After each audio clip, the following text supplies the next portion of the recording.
السلام عليكم ورحمة الله وبركاته. اليوم راح نعمل لكم أحلى فتة لسانات. هاي اللسانات هون شايفينها، غسلناها وزبطناها، حطيتها بمصفاي كمان مشان تصفى ميتها، وهلا راح نسلقها. راح نعمل أحلى فتة لسانات اليوم، وخليكم معي خطوة بخطوة إن شاء الله. هلا نحن حطيناها بالمي، نحن هلا راح نستناها لتغلي المي ونشيل الغطوة. بعدين راح نحط البهارات اللي بدها إياها، اي بهارات هي المهم ان تروح الزنخه. ولا راح اقول لكم طريقه كيف بدكم تروحوا الزنخه من اي شغله لحومات حبايبي اللي بس خليها هلا تغلي المي ونسحب الزفره تبعتها، وبعدين راح نحط البهارات والملح.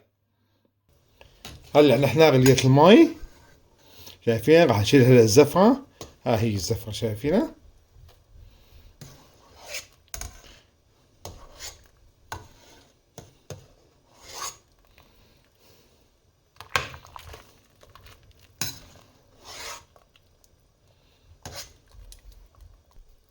اول شغله راح نحط ملح. طبعا ملح انا حطيت تقريبا شي معلقتين صغار. بدي احط ليمه، وقام حبة حبهال، وراح احط فلفل ابيض. طبعا فلفل ابيض فلفل اسود بصير تقريبا قدر معلقة كبيرة او معلقة ونص بدهم. وراح نلوث النار ونستناهم على هذا. طبعا اللي حابب يحط مطيبات مثل الجنزبيل، بس يحط شيء خفيف يعني، ما يكتر، بس هيك كافي. واللي حابب يحط بصلة كمان بصير. البصلة كتير باللحمة يعني بالسلق كثير مفيدة، وكثير بتعطي طعمة طيبة. انا ما بدي احط بصلة، عرفت علي كيف؟ بس انه اللي حابب يحط بصلة، البصلة مو غلط، ما أنا غلط، شيء صح يعني. هلا نوست النار واغطيهم هيك. يفضل انه تخلوا هيك شوي الغطاوة مفتوحة، بكون افضل. تقريبا بدهم شي حوالي ثلاث ارباع الساعة يعني، مو اكتر من هيك. هلا لسانات استوى، ما طولوا على النار، تقريبا ظلوا شي ثلاث ارباع الساعة. وهلا هاي الجلدة لازم نقشرها. راح نقشر لكم كم واحد قدامكم، طبعا ما راح نقشرهم كلهم انه راح ياكلوا وقت.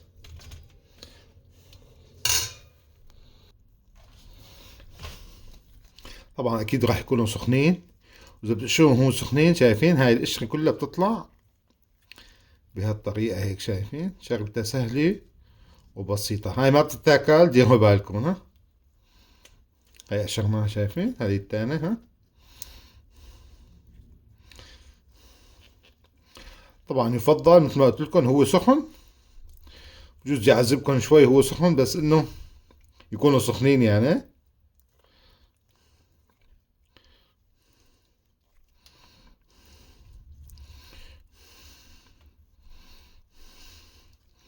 شغلتها سهلة وبسيطة، بس بردت صعبة انه تنقشر.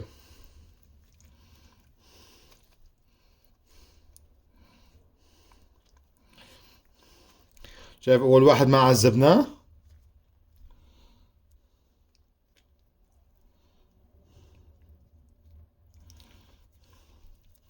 هاي طريقتها سهلة وبسيطة، شايفين؟ شوف تاعكم يعني. يلا بس راح اقشر لكم هذا شايفين؟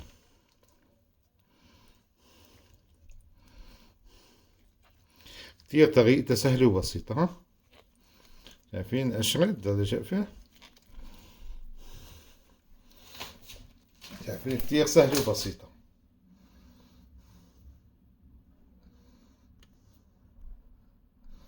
نحن هلا بعد ما قشرنا لسانات، شايفينهم؟ هلا رح نعمل الصوص. الصوص شغلته بسيطة. عندنا هون تقريبا نص كيلو لبن، أكتر شوي. رح نحط هلا الثوم. هي الثوم. طبعا بدكم تحطوا لي ليش دول الثومات، هذول رح نقلي فيهم بالآخر. وهنحط طحينة، تقريبا طحينة بدنا شيء تقريبا نص كاسة أو أكتر شوي. أنا بعير يعني بإيدي.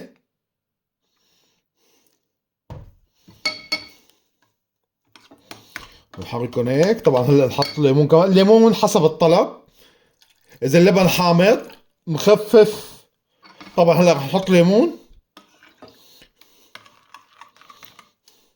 طبعا هلا في كثير عم بيقولوا لي الملح، اكيد رح نحط ملح،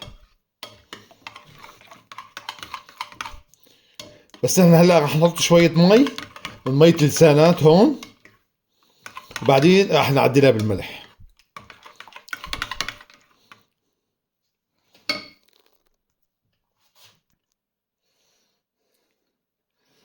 هيك نحط شوية مي ها.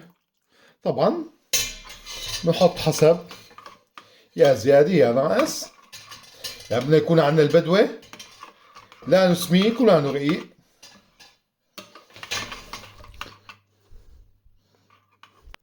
طبعا احنا رح نقليها بسمن العربة، سمن الحيوانة.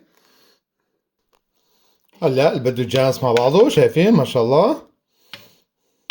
هو عبارة عن توم ولبن وطحين وحامض.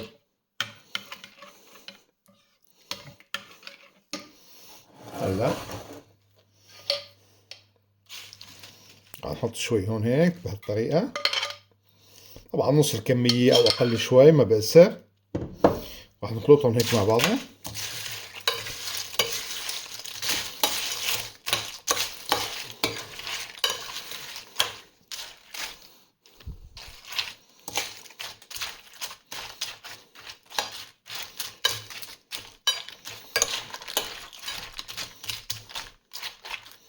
طبعا انا ما مكتر خبز، يعني في عالم اذا حابين تاكلوا خبز اكتر بصير يعني. نحط شوية لوح.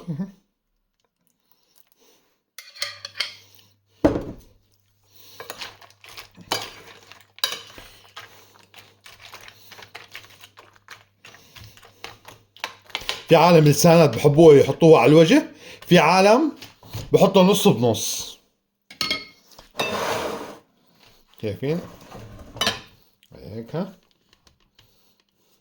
هلا لسانات نعملوها هالطريقة هيك، شايفين رايحين هاليون لسانات، شايفين مثل ما بدكم. في عالم بحطوا هيك، يعني بنحط نحن هيك شوي فتة لسانات كتير طيبة.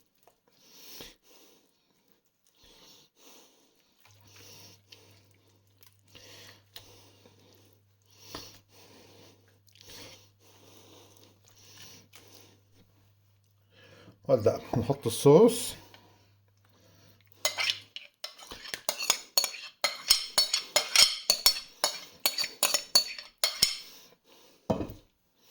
المدة هيك بهالطريقة هيك، شايفين.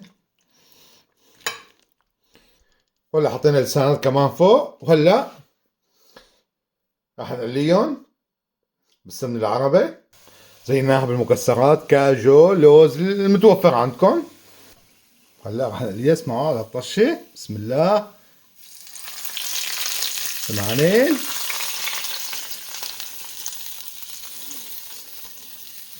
انا كترت تومات بصراحة لانه انا بحب التوم.